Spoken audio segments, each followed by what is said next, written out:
We're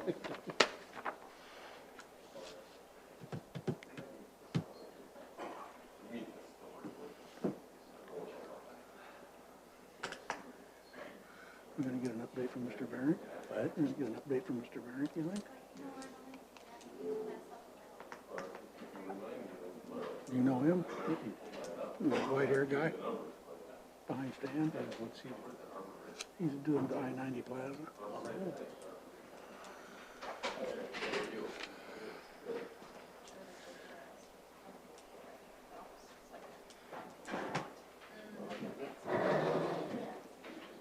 Hi, Dave.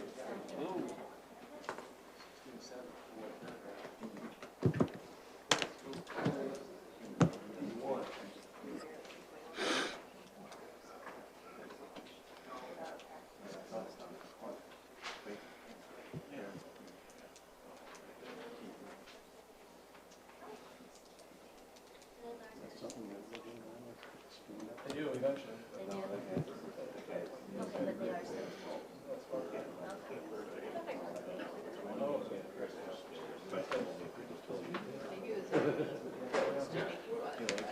Okay, I have 6 o'clock. Let's start with the pledge. Pledge allegiance to the flag of the United States of America and to the republic for which it stands, one nation, under God, indivisible, with liberty and justice for all.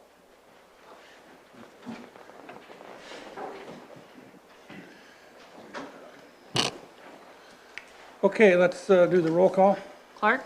Here. Fish. Here. Johnson. Here. Jorgensen. Here. Cole. Here. Steen. Here. Mayor Buck. Here. Approval of the agenda. Second. Motion and a second to approve the agenda. Any further discussion? Hearing none, all in favor say aye. Aye. Opposed, same sign. Motion carries. Approval of the minutes from the November 3rd and November 7 meetings. Move to approve. Second. Motion and a second to approve the minutes. Any further discussion? Hearing none, all in favor say aye. Aye. Opposed, same sign. Motion carries. Claims. You've had a chance to look at the claims, pages 16 through 18. I'll look for a motion on the claims or questions. Motion to approve. Motion and a second to approve the claims. Any further discussion? Hearing none, all in favor say aye. Aye. Opposed, same sign. Motion carries. Consent calendar. Couple wage adjustments you can see on the agenda. Move to approve. Second. Motion and second to approve the consent calendar. Any further discussion or questions? Hearing none, all in favor say aye. Aye. Opposed, same sign. Motion carries. Visitors and timed item. This is an opportunity for anyone who would like to address the council on any particular topic. Doesn't necessarily have to be on the agenda at this point. If you would like to step up and to the podium and give us your name and address, and we limit this to 5 minutes. Seeing none, we'll move on. Public hearing. First reading of ordinance 674 to rezone a portion of the I-90 Plaza from NRCS to general business. Correct. If you look on page 23, it's just to rezone that hashed area, that half moon Yep. area that's shown in blue. The rest of it was rezoned GB quite a while ago. Right. P&Z actually approved this, so I would motion to approve. Motion and a second to approve the rezone. Any further discussion? What's the purpose of that little area? Needing to be, what's that? They're gonna, A deck out over the lake, Gotcha. whether it's office or hotel or whatever it is.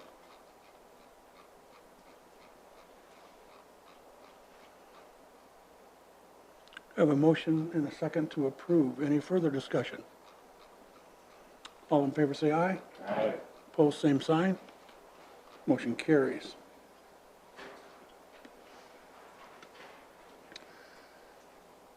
City Hall report, you've all had a chance to look at that. I don't think that we really need to spend any time on it, or we don't need a motion or anything on it. No, not right at the moment. We have Josh here from Josh ISG to go over some.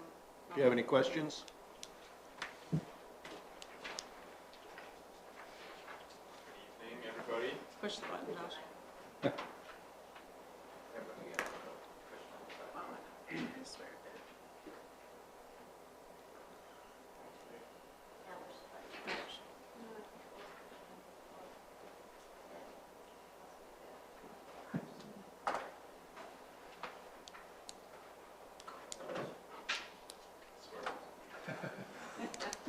It worked before.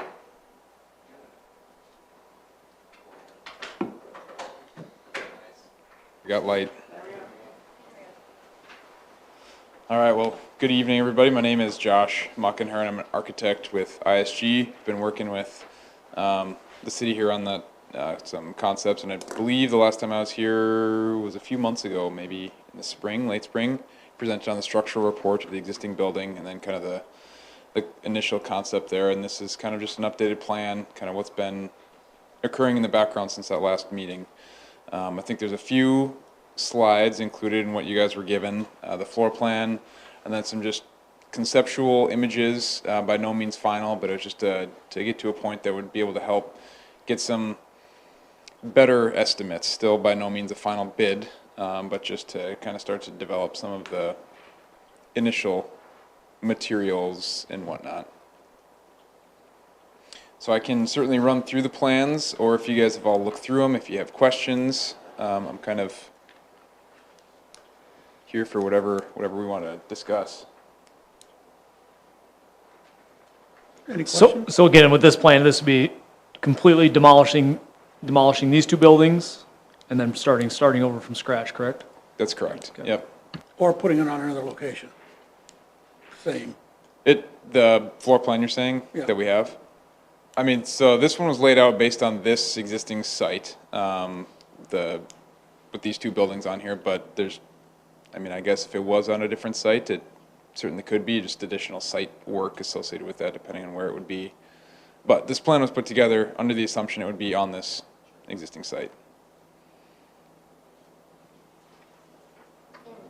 Josh, how would we, what do I want to say, build it out? So like we would start with one building and build apart and then tear the other building down? Do you have a concept on that? For phasing, like how to continue operating? Yeah. So I believe last time it was brought up, by no means it's not final, but there's maybe some additional space that the school that's council could use for the time being. I guess that's discussion that would need to occur, because, I mean, to your point, the buildings coming down would affect some of the operations. I would think so.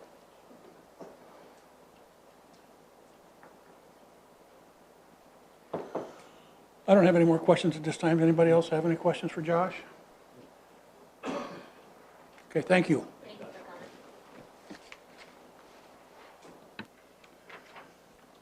Bike and pedestrian plan?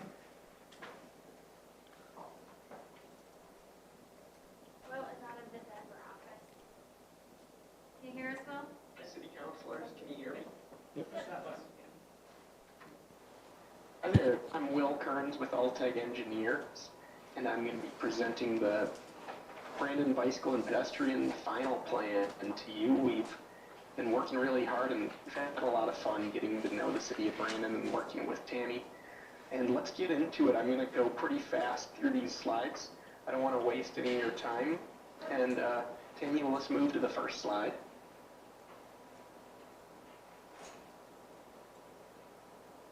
So here we are. We're presenting our final plan to you today. We've incorporated public and stakeholder feedback into this final plan document. Today we would be looking for you to accept the plan, and we're looking at next week to do the final handoff of the plan document and a digital copy of the plan. Next slide, please.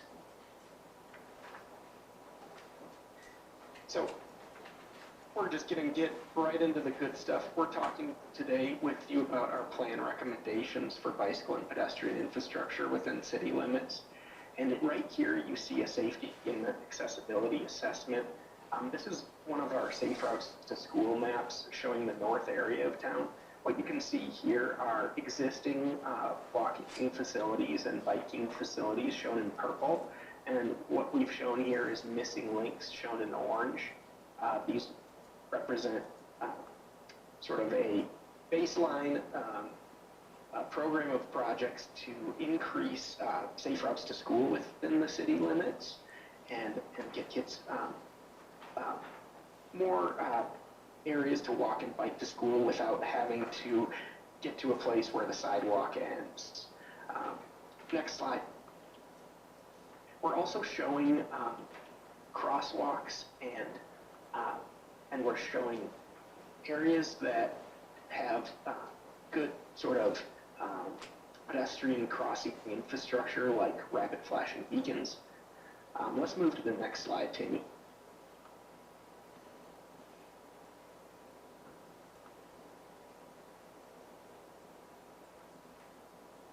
Okay. Sorry. So for policy, we're making a couple of recommendations for policies within our plan. The first is sidewalk widths. We are recommending a 5-foot minimum sidewalk width in the city of Brandon. This helps people pass each other on the sidewalk. It can accommodate a wheelchair, and it allows for 2 people to walk comfortably side by side on the sidewalk. Another mention about widths is I wanted to mention that we're also recommending 10-foot wide shared use paths. So we're thinking that shared use paths should be 10 feet wide. This can accommodate for groups of bicyclists passing each other. It allows for more recreational aspects. If somebody's walking their dog on a shared use path on a leash, it allows people a little bit more room to get around and pass safely. So that's our recommendations for sidewalk and shared use path widths. We're also mentioning some policies about making sidewalks out of concrete, but also allowing for flexibility in sidewalk, trail, and path design, including asphalt, crushed stone, loose surface, especially loose surface in areas that are more rural and more rural in context, such as we're going to get into it, the regional plan trails might not have to be concrete always. So keep in mind that some of these trails we're proposing could be a loose surface single track trail, they could be a crusher fines trail, and don't always have to be sidewalk. We think that by allowing for flexibility in sidewalk and trail surface types, we can help to control costs. And then the last policy we're recommending is about sidewalk construction, and it's that the city may cause the construction of the sidewalk if a property owner fails to construct the sidewalk as required by city code and assess the cost to the owner. So that's an idea that we have for helping the city, give the city the power and the teeth to finish this sidewalk system and close gaps within the sidewalk system. What you see here is our Brandon Regional Trails Plan.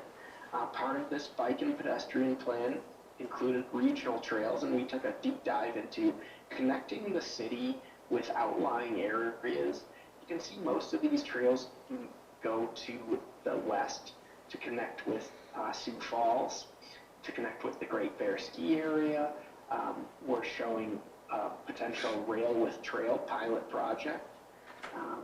We're also showing a couple of different groups on the Big Sioux River, including a Greenway trail to the north, what we call the Big Sioux River North Greenway, and a Big Sioux River South Greenway that would connect to the Mary Jo Wenger Arboretum. So pretty fun, pretty exciting stuff for regional trails. You know, we think that connecting the Big Sioux Recreation Area with the Great Bear Park makes a lot of sense. And especially if you consider doing it with like a loose surface single track trail, it could be done fairly easily. It's just about getting property owner permissions and getting those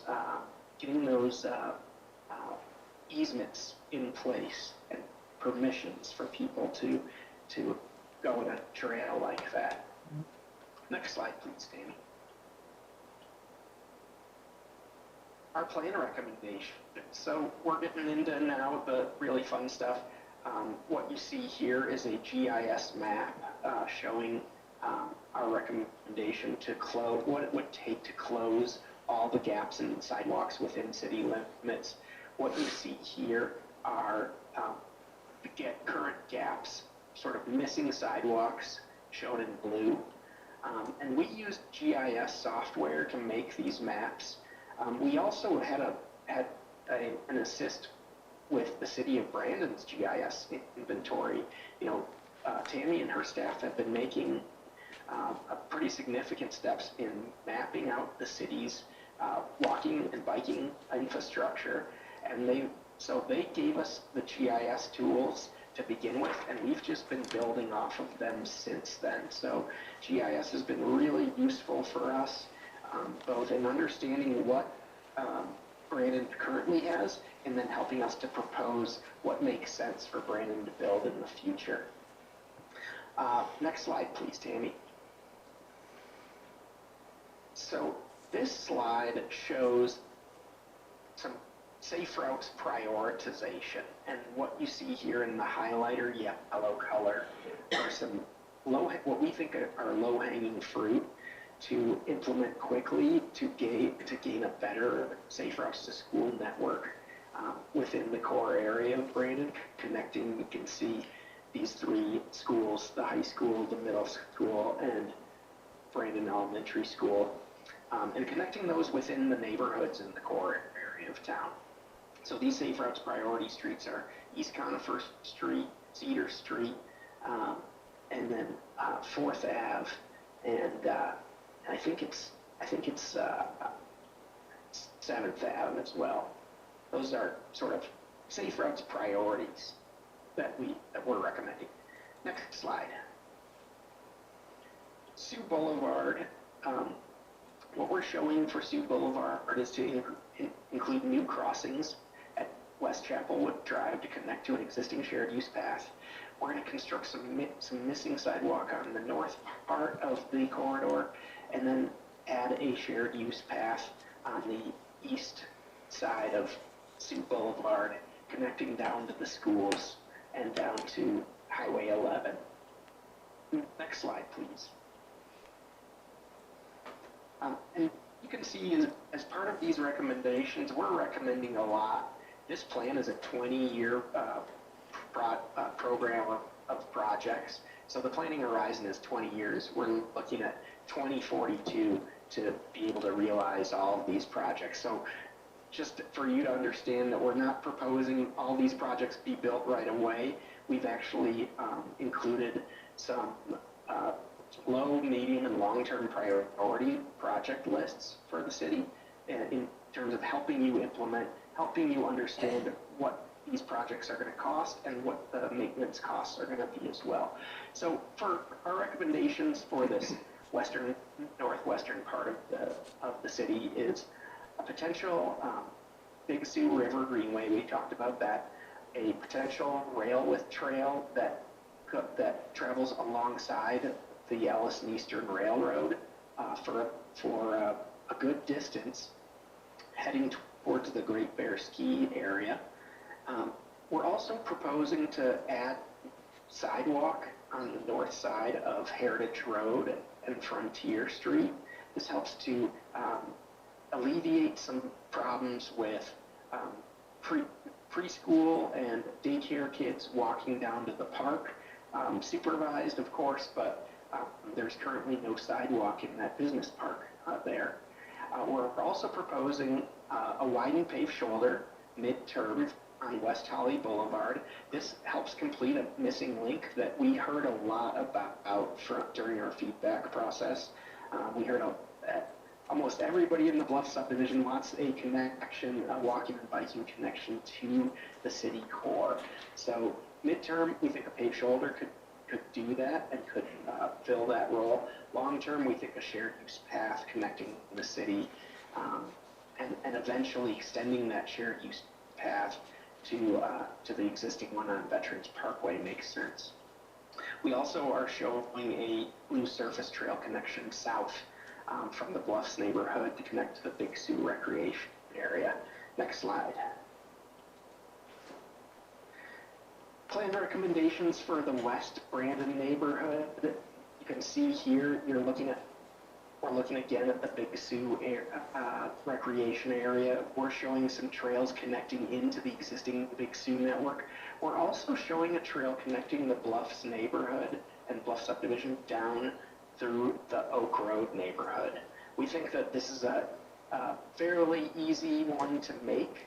It's just going to require the correct trail easements and permissions. Next slide. Okay, we're moving through this presentation pretty fast, and I wanted to move through it fast so that way I could leave some time for you all to ask questions. So just know that I'm moving quickly, but we're gonna have some Q&A at the end. Plan recommendations for East Redwood Boulevard include connecting sidewalk, behind the El Tapatio restaurant that we all love. Adding a missing sidewalk connection on the north side.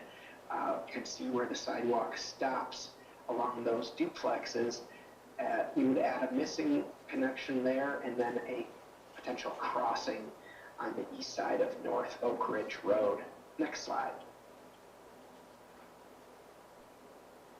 This is an important one I wanted to mention because this one talks about East Holly Boulevard and crosswalks in particular. I wanted to mention to you city councilors that one of the goals for this plan is to implement consistency across city-owned crosswalks. That means that upgrading crosswalk striping to continental style, that's the ladder style of crosswalk, instead of the current straight line style that we see in City of Brandon intersections. We'd like better consistency across city crosswalk striping. It should be pretty easy to implement, and one of the first projects to implement the continental style crosswalks in a consistent fashion is East Holly Boulevard. We're showing areas to make ADA compliance improvements, grind off old crosswalk markings and install those continental style crosswalk ladders, and create consistent pavement markings for crossings along Holly Boulevard between Sioux Boulevard and Split Rock Boulevard. Next slide. Okay, this is our concept for a rail with trail. Now, I'm sure some of you are familiar with Rails 2 Trails. Rails 2 Trails is where you can convert an abandoned railroad to a trail. However, the FRA has recently released guidance on rails with trails. What that is the guidance tells us how to properly implement a trail alongside a currently active railroad. This gives us some flexibility in designing trails and taking advantage of rights-of-way within town to accommodate trails and rail operations. Of course, we set the trail back by a certain standoff distance from the railroad, but we talked with our stakeholders, the Ellis and Eastern Railroad, and they are okay with this idea. So I think this is a big deal for the city. What we would do is the trail shown in red is an initial pilot rail with trail. It goes through the center of Brandon, and it cuts in a diagonal fashion from Aspen Park up through to Holly Boulevard.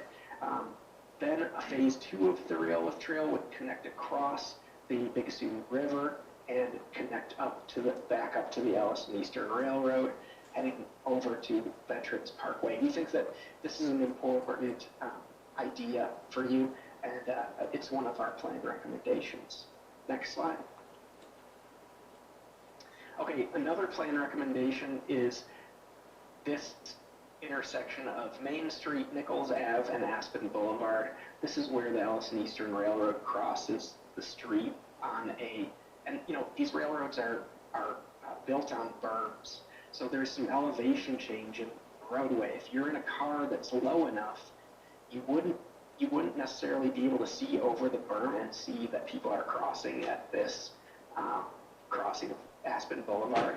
What we're showing is a recommendation to create a pedestrian crossing zone, so that when people are getting ready to cross the street, they can hit a button and it would light up lights on both sides of the railroad.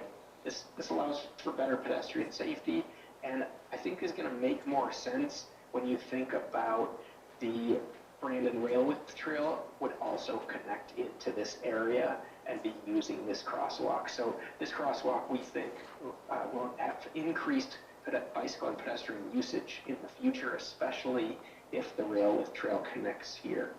Next slide. Okay, getting towards the end. We're on the home stretch. A recommendation for the post office area. You know, the post office has sidewalk, as you can see here on the satellite image. However, our recommendation is to complete the sidewalk on Cedar Street along the east side of Highway 11 and along Aspen Boulevard. So we've even included a quick roundabout rendering of what a roundabout might look like at this intersection. We know this is part of a different study, but we just threw in a rendering showing how we might incorporate sidewalks and crossings as part of a roundabout if that were to happen. Next slide. South Split Rock Boulevard improvements. This, what we're showing here is a future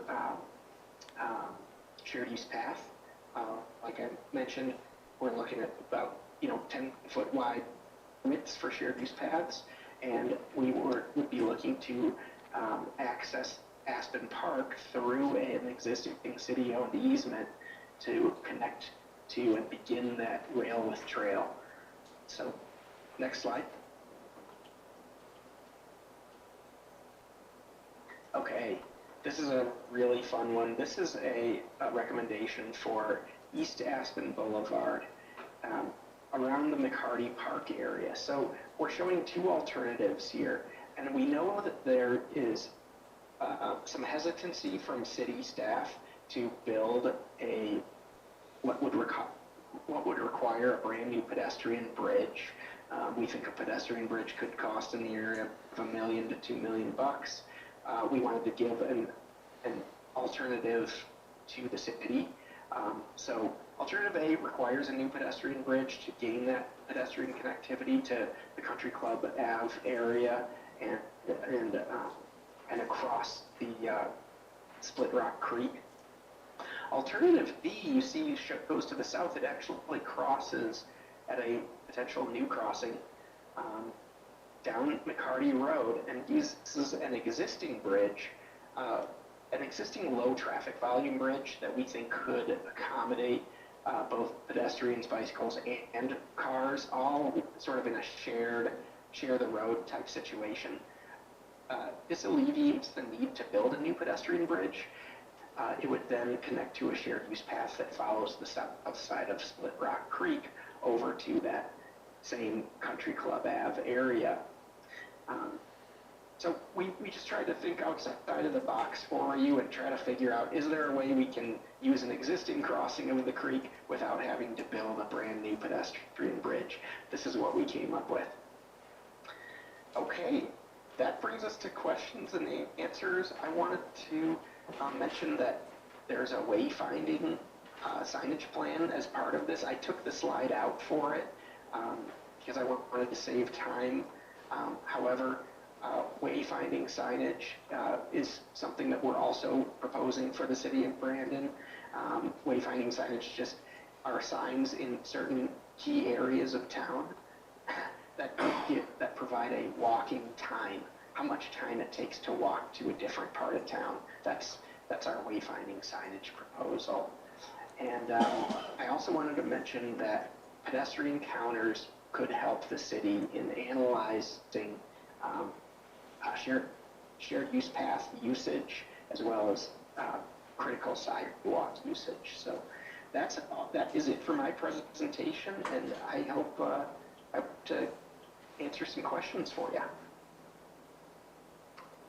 So I might have missed it. So on Sioux, we have a new development on the east side, Justin Oakland's development, and there aren't sidewalks on that side of Sioux all the way to Robert Bennis School. So the children have to cross Sioux. Is there anything in here making a recommendation to put in a pedestrian crossing there? Yes, I believe so. I think we are, if I remember correctly, what you're talking about is South Sioux Boulevard. I have a slide on that. I think Tammy is showing it. I think 47, is that correct? So, oh, yeah, what was that? It's on our page 47, but probably not yours, well. Okay. Super, thank you. That's great.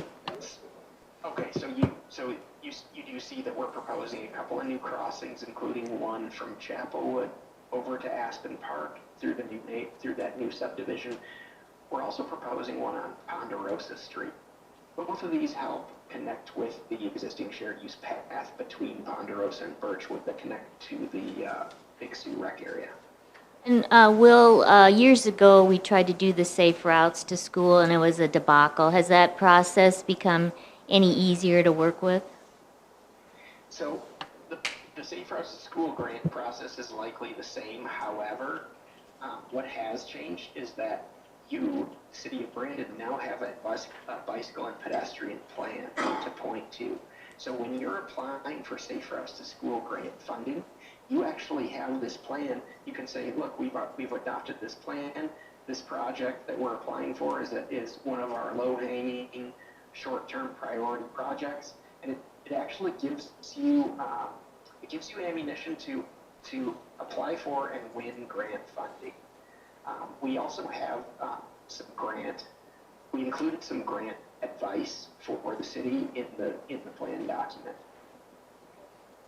I'm a grant specialist, so I apply for grants, and I've won some grants in my day, and this plan helps you guys to win grants in the future. So it's setting you up to hopefully have less of a debacle and be able to prioritize what project you're going to apply for grant funding for, and hopefully win that grant award. Realistically, how challenging is it to obtain these permissions and easements? Like in past experiences with other projects, is there like a percentage that usually say yes, or what do you see? Yeah, a lot of time, it takes time. It depends on the property owner. It depends on the champion. Like, if Tammy's championing this thing, it's going to take some time. However, there's a couple of things that help, and one is gaining buy-in on this plan and on this regional trails vision. A lot of times, for the times that you're going to have to figure out pedestrian access easements will be for the more regional type trails. Now, I think if property owners understand that this is part of an overall vision, it also helps to let property owners know that actually having trail access on your property increases your property value. Sometimes property owners think, oh, it's going to increase crime, but actually the opposite is true. I live here in Denver, Colorado, and people with trails in their backyard put the for sale sign on for their house on the trail behind their house instead of on the roadway in front of their house. And it's true. People want houses or want to live in areas where they have access to trail networks. So that's a selling point right there. I think I would also recommend working with City of Brandon Parks and Rec, and then also Sioux Falls Parks and Rec in certain cases, and with the stakeholders from the Great Bear Ski area. I think if you can develop a coalition and develop them and get some buzz and get some people understanding the vision behind this, property owners will be more inclined to work with you.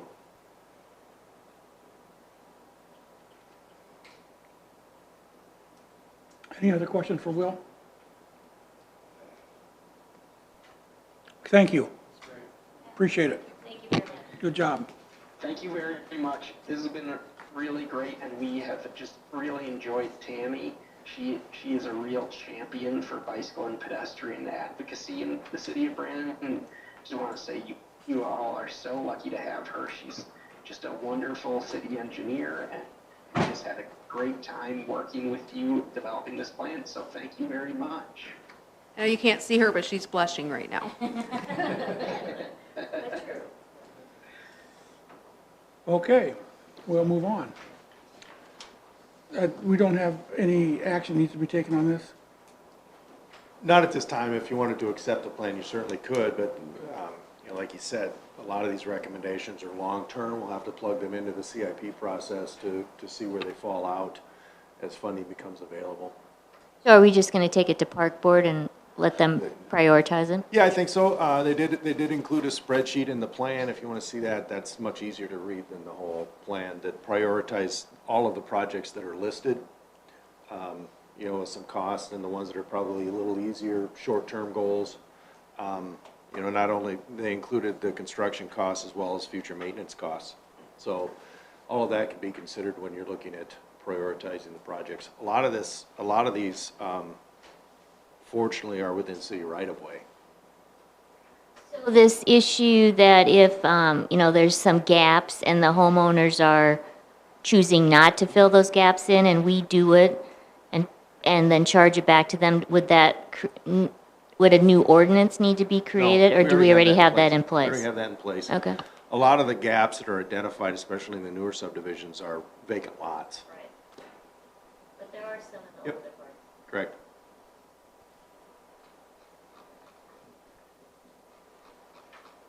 Well, I would move to accept the plan. Okay, we have a motion and a second to accept this plan. Any further discussion? Hearing none, all in favor say aye. Aye. Opposed, same sign. Motion carries. Okay, we'll move on to old business. And we have the first reading. This is a repeat. Correct. This item was tabled at the last meeting for additional information. So that's why it's on the agenda. We're not quite sure what you're looking for additional information. Andrew has a very nice memo, or Patrick, God dang it. That's okay, call him that in the staff meetings too. Yeah. It could be calling you Harry. Oh, geez. It'd really be bad. That explains the difference between a rezone and a conditional use and the two processes. So I guess from a staff viewpoint, we're just kind of looking at what additional information you would like to see presented.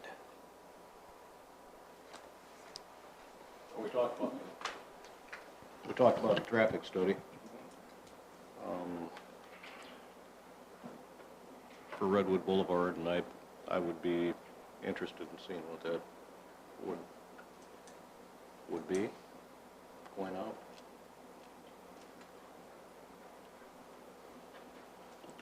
Patrick, do you have any comments?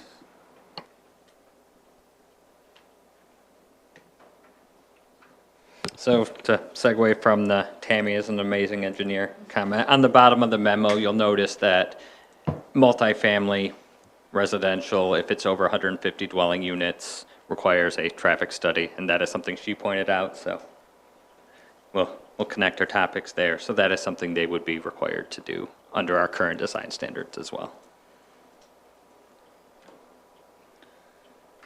However, though, so there's 3 parcels there, so if it does, we're talking 108 units they could do without even, and then from there, they wouldn't have to do any kind of traffic study, is that correct? I will defer. No, we would still require them to do a traffic study. It doesn't matter if they have 1 lot or 3 lots. And then when they want to build, most likely they're gonna be required to replot it all into 1 lot just because of access issues and easements and that sort of thing. So they'll have to go through the platting process. So, tell me this then, is it for 36 units or 108? Yes. The developer is here. I think he can answer that question. My name is Dustin Hendrickson. I live in 1139 Indian Hills Road in Brookings, South Dakota.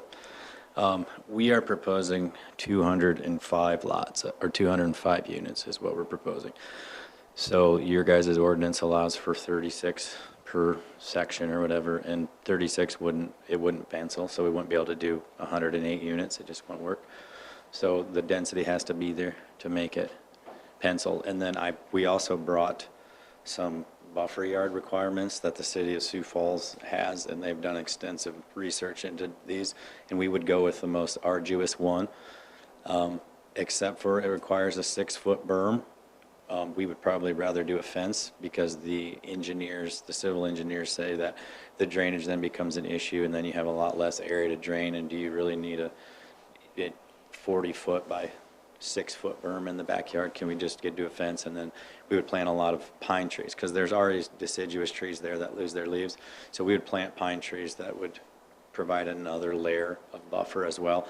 And we would use the same stuff that Sioux Falls uses. And we'd be using the D category, which is the most arduous. It increases our setbacks to 45 foot. We did have a bunch of discussions with the neighbors as well, and I thought the talks went nice. We're going to work with them. We're going to try and flip the parking lot to behind the units, so then you move the back units forward, so they're like 150 feet away from the existing houses there. So we're looking at doing a lot of things to alleviate their concerns. But this is actually a very quaint boutique style. So these they don't look huge. It's not a monstrous single building. In Sioux Falls, we are going to develop a building right in the backyard, just like this, and it'll be closer to their backyard, and it's going to be actually a massive structure. So there are rules that allow for large apartments to be built behind R1 or single family, but we're not asking for that. This is a very quaint project for multifamily, and it's very high end, so we get really good tenants in there. We also are proposing that the landowner behind to the northeast, when his driveway floods, we're going to grant him access, and we'll have a little gate for him where he can come through so he can access our drive, so that when his driveway's flooded, he has some access out of there. So we're trying to work with everybody, and we're probably going to complete the privacy fence around the entire north and west, and then we also over landscape when we're done. So we do tons of landscaping on all of our projects.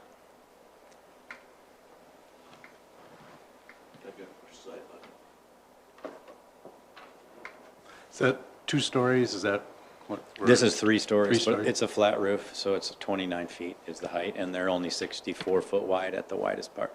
And they're fairly square. I think it's like 62 by 64, 29.6, I think the height is.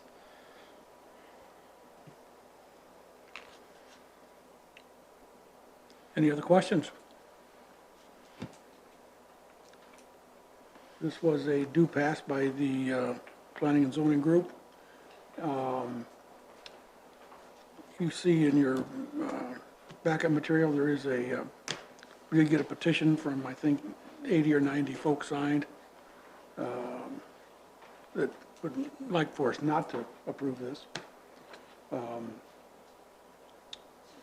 But anyway, it's there in your backup material. This is a first reading, so it obviously would have to go through another reading yet if we, before it gets approved or not approved. I missed the meeting that you had up at the Pizza Ranch, but what kind of a turnout did you have up there? And Not that many people, maybe 7 to 10 people showed up. And It have was you had, pretty intimate. have you had other meetings with people that might be in this group?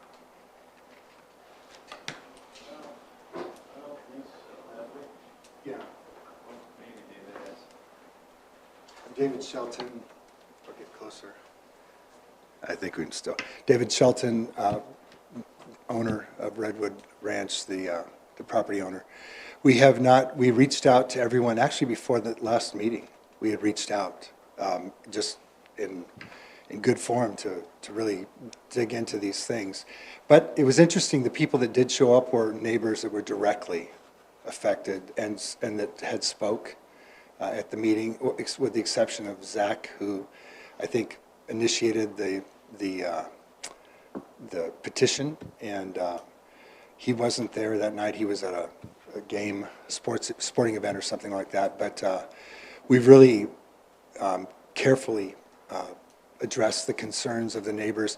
You also remember that the site does slope considerably toward the south. So the neighbors to the north that had concerns, when you get the buffer and everything else in there, and even to the west, those concerns were really well addressed. Everyone left that meeting, we felt, and it seemed to be in support what we were doing, and so that was good. We recognize that this is first reading. In order to get the density from 36 to the needed 205, we need to do a CUP, right? So, and I think that's when we need to get the traffic study done before that to identify that the road can handle it. But it seemed that the issues that were raised were more issues that have been maybe had been raised before about Redwood Boulevard and other off-site issues, and it was just a way to kind of pull that Band-Aid off and revisit some things. So for this project, I think it's sensible and it's elegant, as Dustin said, and something that Brandon would be proud of. It increases the tax base, and it's the right thing to do at that location. Was anything further discussed on the drainage ditch, the danger of that? I know they brought it up that it becomes a raging river. Yeah, I mean, I've seen the ditch with water. I've seen water over on the sides. I had asked early on if we could cover that, and the answer was no. And so, we wanted to address that early on, just because of the sheer volume, the occasional sheer volume, and the fact that the water does shed, on the side as well. So where are you going to capture it if you cover it? So I get that. But again, as Dustin pointed out, our neighbor to the east, Zach, I forget his last name, but his driveway does flood significantly and poses a problem that this plan also has proposed to resolve. So I don't think any of us have spoken directly with him. There was a predetermined, before the meeting, that petition was already going around, so, yeah. But we haven't had any additional meetings, but that meeting did go very well, so, yeah.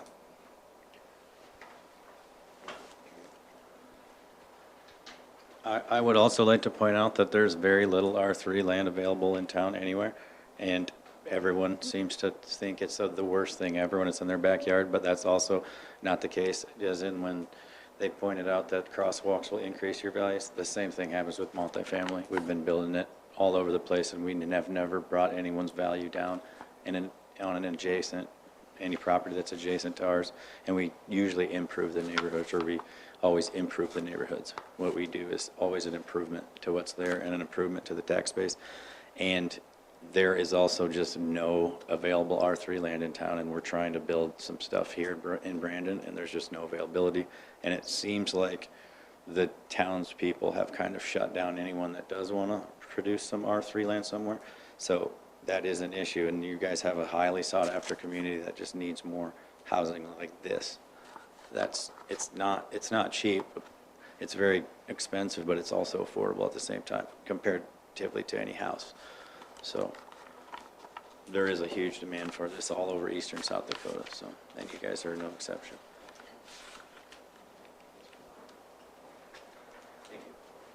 I guess I don't see a reason to continue to have this tabled. If we decide to approve the first reading, a lot of work needs to be done yet.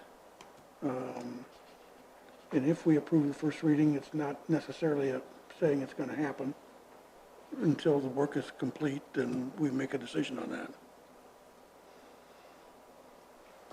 I think at minimum, it has to be tabled until some of these people have the opportunity to know it's back on the table. I think they're gonna feel like this snuck in behind them. I don't believe that there's anybody from that list of 125 or whatever it is that knows it was a possibility to go through tonight. So I think that would be very unfair to them and raise a lot of feathers. Any other thoughts? I guess where I stand, I mean, I'm completely with them. I mean, we need more for Brandon, more housing. I guess, and I'm not totally against, this being R3. What I am a little nervous about is the fact that, if this goes through, we're talking 108 units. I know they want to do 200 some, but if whatever financials take place, we're allowing it as a city council, we're allowing 108 right now.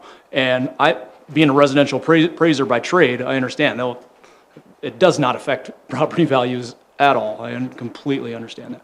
My biggest concern would be the traffic count and the safety concerns that the neighbors are addressing. And I've been in that area. I mean, being a part of that and appraising in that area, there is some concerns that I would have. I have no other concerns other than the safety right now. And so having some sort of something to look at from a traffic count or something that we can go off of, it would make me feel a lot better for the residents that we also have to protect here. I'm not opposed, nobody, again, we talk about that, nobody wants that right in their back, sometimes want it in their back, they want it in town, but they don't want it in their backyard. But again, all the renderings that we've seen, this is gonna be a beautiful facility, and I think it's, would be great in Brandon. But again, I guess kind of like what Dana said, I feel like,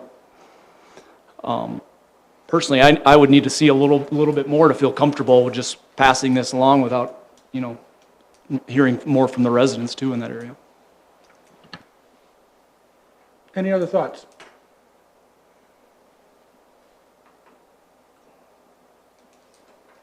So, Tammy,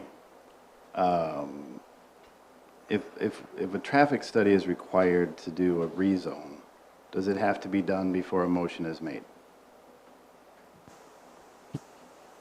That would be up to city council. I mean, really, the point of the traffic study is to look at access, turning movements, if we're gonna need turning lanes, that sort of thing. We have not seen a formal submittal for a site plan yet, so we don't even really know what they're proposing. But at the same time, this is just a rezone to where they're still gonna have to go through that conditional use permit. So we're still gonna be required to have an updated traffic study for that conditional use. And do you know how long those approximately take? Along there, we have pretty good traffic counts, and the MPO just did their long-range transportation plan, and so they have traffic counts as well. They might have to do some supplemental information, but it's a couple weeks worth. But at the same time, there's a lot of projects going on, and consultants are really busy. So it would very much depend on who they hire and what their timeline and workload looks like. Can it be done in a couple months? Yes. Months? Yeah, a traffic study isn't a couple week ordeal.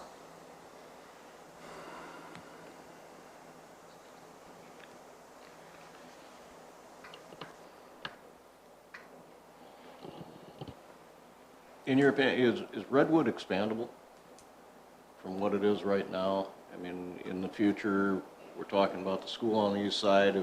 If Redwood got paved all the way up to Chestnut and over and increased flow on there, I mean, is the street expandable beyond what we have right now? I would consider Redwood an arterial street. So yes, we would ask for, that 120-foot right-of-way. However, our arterial streets, it's the same width as those, right? Our current arterial streets? Correct. Yep. So it's as wide as Aspen, it's as wide as, what other ones do we have? Holly Boulevard. Holly Boulevard. Sioux Boulevard. So it's as wide as all those. It's not as wide as the truck route that is right across Split Rock from it. It's what, 4 feet narrower, something like that? Yeah, it's pretty close. So it's already wide enough to accommodate an arterial street. I mean, the only difference is we would allow no parking on both sides like we do with Aspen and Holly and whatnot, which we currently don't. So in my opinion, if it's already the size of our current arterial streets, if we just didn't allow parking on both sides, it would probably alleviate most of the problems that we're talking about. And Yep. The only thing would be if they required a turn lane or not. well, we don't allow we don't have a turn lane on Aspen, No, but there should be. but there isn't. So, and it handles just as much traffic. So, I guess in my opinion, I look at it this way. We need a diversity of housing in this city badly, actually. And I guess I don't have any problem with it, and I would make a motion to approve the rezone.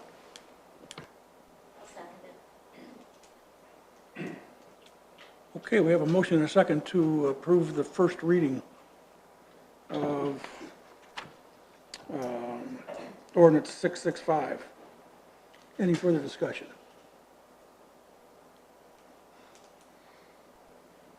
Hearing none. All in favor say aye. Aye. Oppose? Probably do a roll call. Do a roll call. Clark? Fish? Johnson? Jorgensen? Aye. Cole? Aye. Steen? Nay. 4-2, Mayor, pass. Motion carries. Okay. We move on, second reading of ordinance 666. Any questions from Patrick or for Patrick? So we talked about a whole lot of amendments last time, so these are the second reading of those lists. I can go through them if you'd like, or if you have any questions, Tim and I can run through them, whatever, how you ever you'd like to proceed.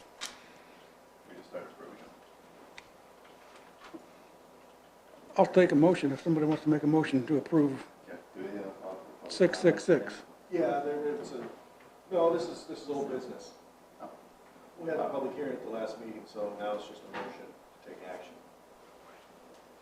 Each one separately. Correct. I'll look for motion for 666. Move to approve. Second. Motion and second to approve. Any further discussion? All in favor say aye. Aye. Opposed, same sign. Motion carries. Second reading of ordinance 667.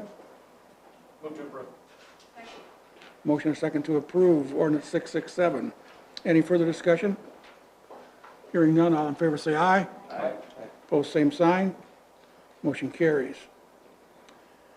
Second reading of ordinance 668. Move to approve. Second.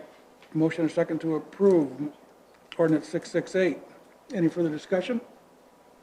Hearing none, all in favor say aye. Aye. Opposed, same sign. Motion carries. Second reading of ordinance 669. Second. Motion and a second to approve ordinance 669. Any further discussion?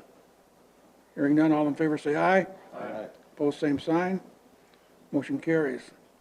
Second reading of ordinance 670. Second. Motion and a second to approve ordinance 670. Any further discussion? All in favor say aye. Aye. Opposed, same sign. Motion carries. Second reading of ordinance 671. Motion to approve. Second. Motion and a second to approve ordinance 671. Any further discussion? All in favor say aye. Aye. Opposed, same sign. Motion carries. Second reading of ordinance 672. Motion to approve, Mayor. Second. Motion and a second to approve ordinance 672. Any further discussion? All in favor say aye. Aye. Opposed, same sign. Motion carries. Second reading of ordinance 673. Move to approve. Second. Motion and a second to approve ordinance 673. Any further discussion? Yeah, I would just like to reiterate and thank Patrick for his work on this. This was probably 8 months' worth of P&Z work or so. So we approved them rather quickly, but it'd take a lot of time to write them, so. Right, exactly. Any further discussion on 673? All in favor say aye. Aye. Opposed, same sign. Motion carries. Good job, Patrick. Thanks, Planning and Zoning. A lot of work. Okay, standing committee reports. Golf course, resolution 3622, establishing a community room fees. Page 99 and 101. I saw the comparison in there, appreciate that. I noticed it says 2012. Is it supposed to be 21? Or have we not raised these since then?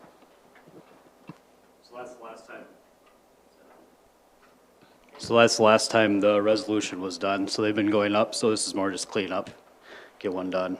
Then the plan is to do it in the future, do it the same time as the golf rates for every year going forward. So Carrie does comparisons every year. She does a good job keeping track of where everyone's at and stuff like that, and adding new fees or changing stuff when it changes in the market. Looking for a motion. Second. Motion and a second to approve resolution 3622. Any further discussion? All in favor say aye. Aye. Opposed, same sign. Motion carries. Parks and Rec. Saw the park report on page 102. Tennis courts, lights, pretty much. Still being discussed at the park committee. Okay. Pool fees, 103 to 108. Park Board did review the fees again and are coming back with the same recommendation to leave them as is for next year. I'll look for a motion. I'll make that motion. Second. Motion and a second to leave our pool fees the same as last year. I have a Any- couple of comments. You have discussion? Yes. Okay. So I know raising it would be nominal, but I don't feel that because it's nominal means it shouldn't be paid attention to. We don't make money on the pool, we don't make money on the golf course, and Andrew was just up here raising rates on the golf course, and I look back a few meetings ago, we raised rates on green fees, cart rentals, season passes, range fees, outing prices, and now we did the ones that we just did in the former motion. I'll give kudos to Andrew because I think he recognized that even though this isn't something that we make money on, we still have to pass the expense to the people that use it, at least to an extent.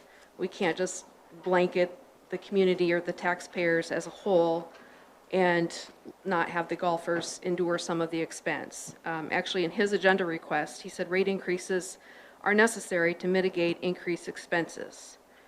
He further went on to say for the 2023 season, with substantial increases in costs to things like fuel, fertilizer, equipment, and labor, it is necessary to increase rates across the board to keep up. Now, that doesn't mean they cover all the costs. It doesn't mean that it keeps up. But we're raising rates on absolutely everything. I mean, streetlights, I think, are raised tonight. So why we single out The pool just doesn't make sense to me. And I had people reach out to me after the article was in the paper. I reach out to other people because I will admit, I'm not a season pass holder at the pool, so I wanted to make sure I wasn't being biased. But when I talk to people, or they talk to me, they expected a raise with what's going on. When they found out we had 55% increase in payroll and $165,000 loss, they absolutely expected it. No one said it would deter them if it went up 10%. They would not stop using our pool. They would not spend the money to drive into Sioux Falls to use their pool. People recognize that it's a steal of a deal to have the package here in town. Others commented that they'd much rather have small increments every year rather than waiting and having larger changes. A couple people recommended that the city look into an economic assistance program for people that maybe can't afford it. But I just think it's very much sending the wrong example that we're raising rates on everything. But the pool, there's going to be no skin in the game by the pool users. It's going to be passed on to all residents.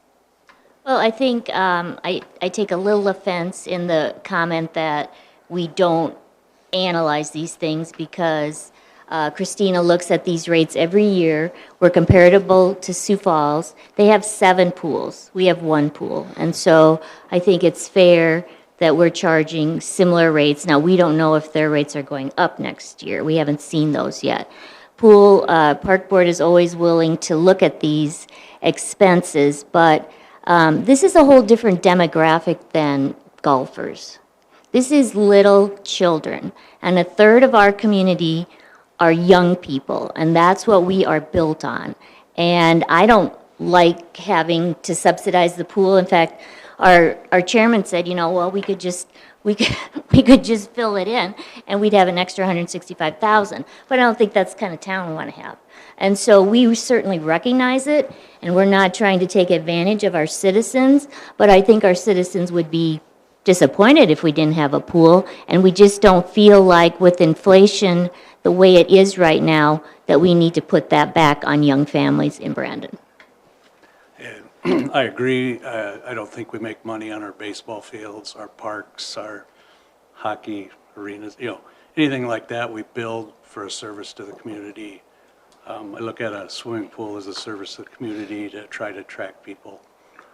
Golf course is a part too, but right now, like you say, we're dealing with the youth, trying to keep them active and out of trouble, so good thing. I don't disagree that it's a good thing, but if we're raising rates on absolutely everything in our city, which we pretty much are, it just doesn't make sense to have this slide by, especially when we're comparing it to unknown rates of other communities. It's just my 2 cents. I didn't talk to a single person that would be opposed to 10%. $10 is just nothing. I know it's going to pass, but Christina, when did we raise the rates? 2 years ago? 2021 was And how much last. did we raise them? The family, we rose $30. $30. And that's the largest we've ever raised them. So that was just recently. Any further discussion? I call the question. Hearing none. We have a motion and a second to, on the pool fees, to leave them flat. All in favor say aye. Aye. Opposed, same sign. Aye. Motion carries. With the pool project, we have a change order on page 109 and 110. I'll look for a motion on that. So moved. Second. Motion and second on the, to accept the change order, number 5. Any further discussion? All in favor say aye. Aye. Opposed, same sign. Motion carries. We have a pay application number 13 and the final one. Motion to approve. Second. Motion and second to approve the pay app number 13. Any further discussion? All in favor say aye. Aye. Opposed, same sign. Motion carries. Public safety, fire department report. You saw that on page 114. We have a contract to approve or disapprove tonight with the Sioux Falls Humane Society for animal control. Correct. The Humane Society handles our animal control. We've contracted with them for a long, long time. We're recommending continuing with the current contract terms. We haven't reached the set amount that they had in one of their options. Move to approve. Second. Motion and second to approve the contract with Sioux Falls Humane Society. Any further discussion? Hearing none, all in favor say aye. Aye. Opposed, same sign. Motion carries. Moving to administration, communication report. Got one more. Got one more, kind of important.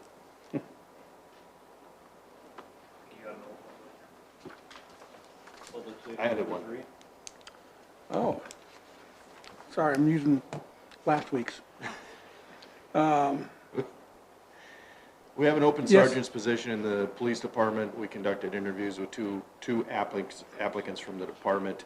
Recommendation to promote Kyle Zegan to the position of sergeant. Second. Motion and second to approve. Any further discussion? All in favor say aye. Aye. Opposed, same sign. Motion carries. Administration. Communication report. That's what we've done. Yep. We have Resolution 3122, setting valuations for building permits. We started looking at valuations for building permits last year and tying them to the ICC code, or not the code, but the valuations that they use for our region. And then we do decrease those values by 12%. And the rates that are shown on Resolution 3122 reflect the new ICC rates as of August. I'll look for a motion. So moved. Second. Motion and second on Resolution 3122. Any further discussion? Hearing none, all in favor say aye. Aye. Opposed, same sign. Motion carries. Resolution 3522, zoning fees. Sets new fees for variances, rezoning applications, conditional uses with the new requirement of the city mailing out notices to property owners within 300 feet. We've incurred additional postage costs as well as time, staff time to prepare those notices. So these zoning fees reflect the increase in city costs. Second.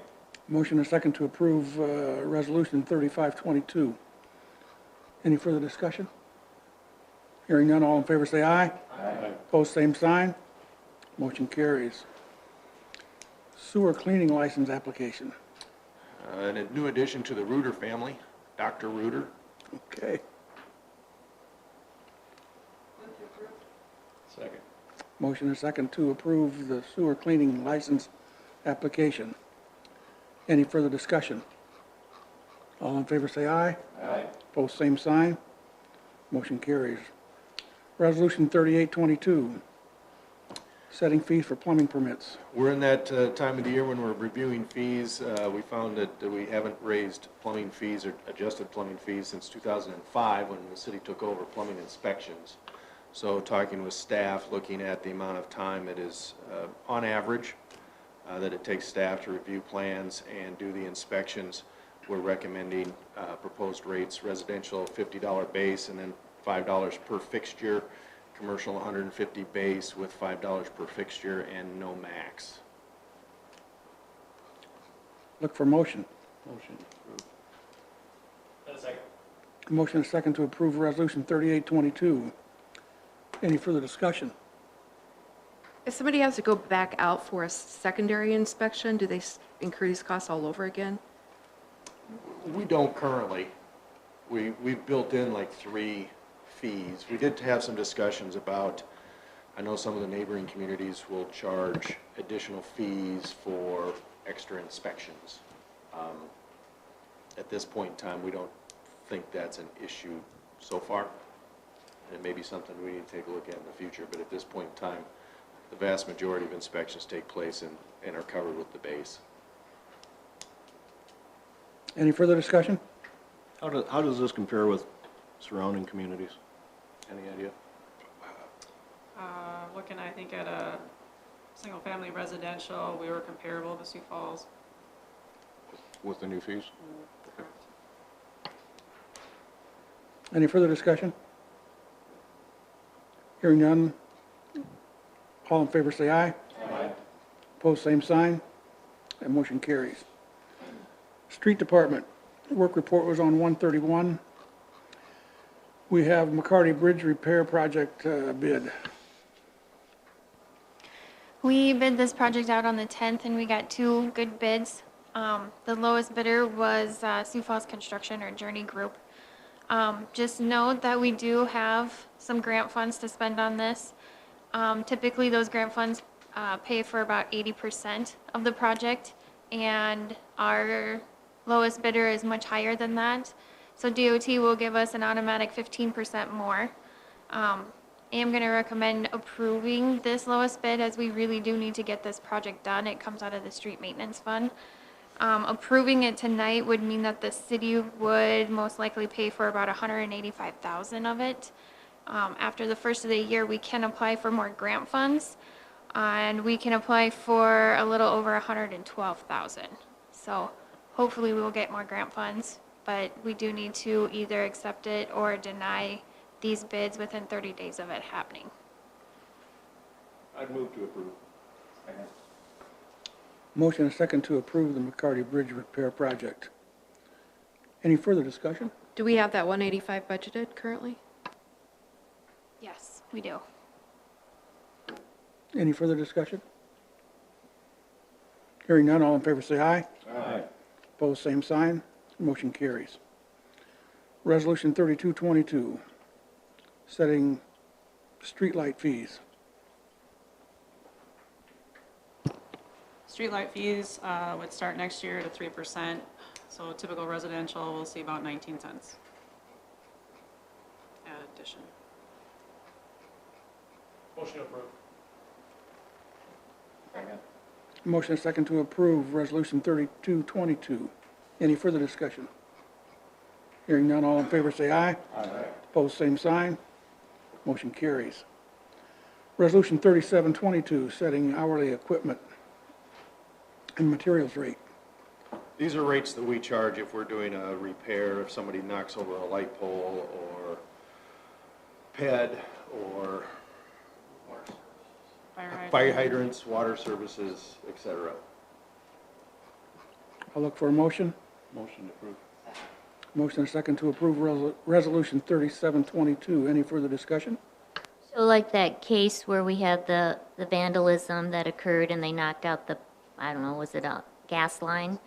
That gets, the gas company would assess that back to the vandals. Well, are you referring to the one that happened by Casey's? Yeah, the gas company keeps track of their own costs, and they will certainly, I would think that they will attempt to recoup those costs from somebody. You know, just like we submitted our claim to insurance for the damage that occurred to our property. Unfortunately, it was an uninsured driver. But yeah, if somebody runs, the typical one we get is a street light or a fire hydrant gets run over in the wintertime. So if we know who did it, these are the rates that we charge to make the repairs. Any further discussion? Resolution 3722. All in favor say aye. Aye. Opposed, same sign. Motion carries. Purchasing sanders on page 140 to 147. A good sign that snow is coming. We're ordering sanders. Riley received a number of quotes, so making a recommendation that we purchase 3 sanders from Custom Truck Equipment for $38,370. I'll move to approve. Second. Motion and second to approve purchasing sanders. Any further discussion? All in favor say aye.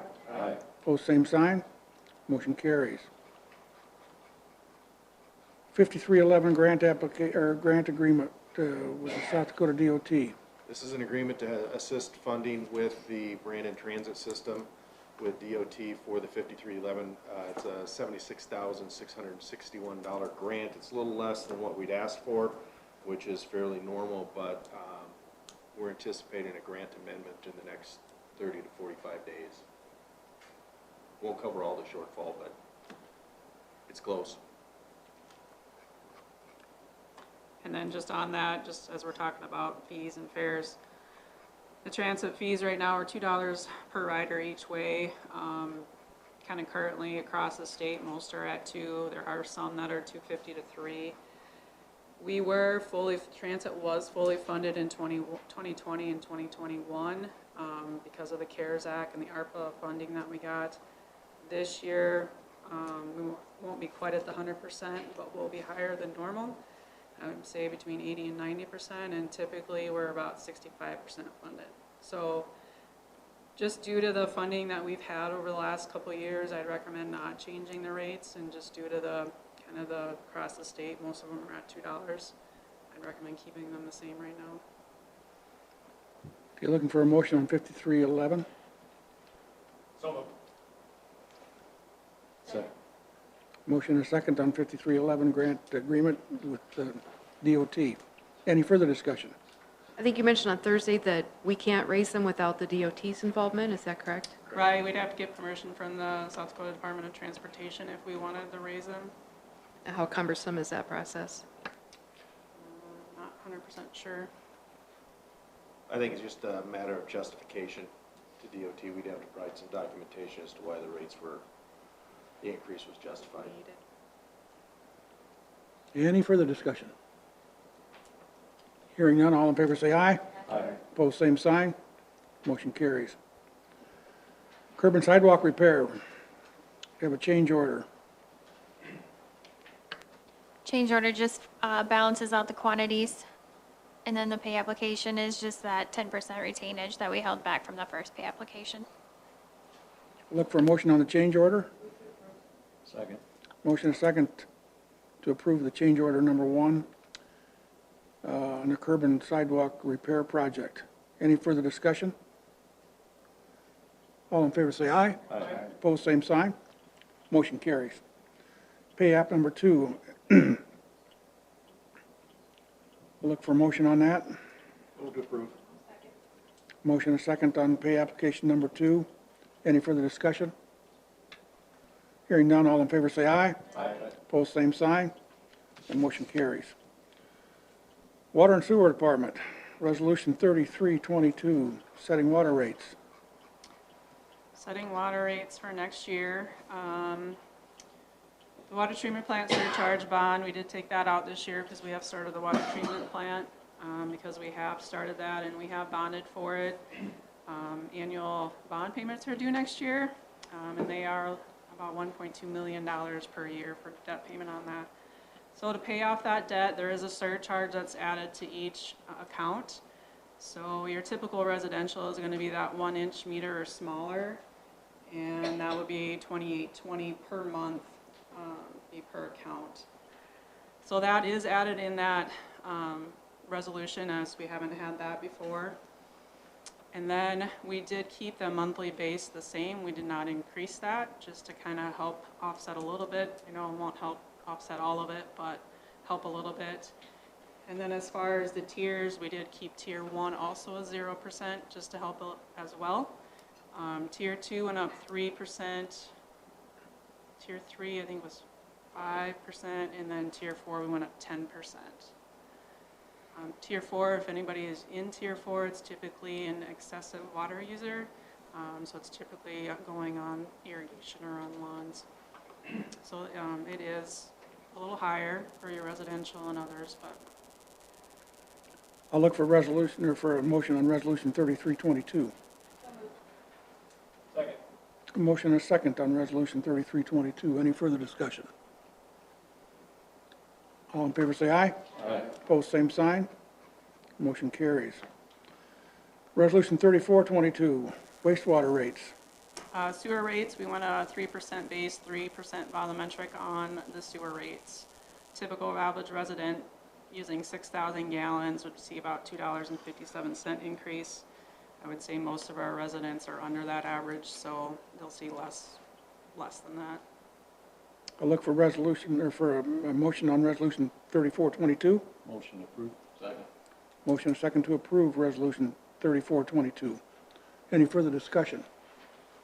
Hearing none, all in favor say aye. Aye. Opposed, same sign. Motion carries. Water tower pay application. Tammy? Move to approve. Second. Motion and a second to approve the water tower pay application. Any further discussion?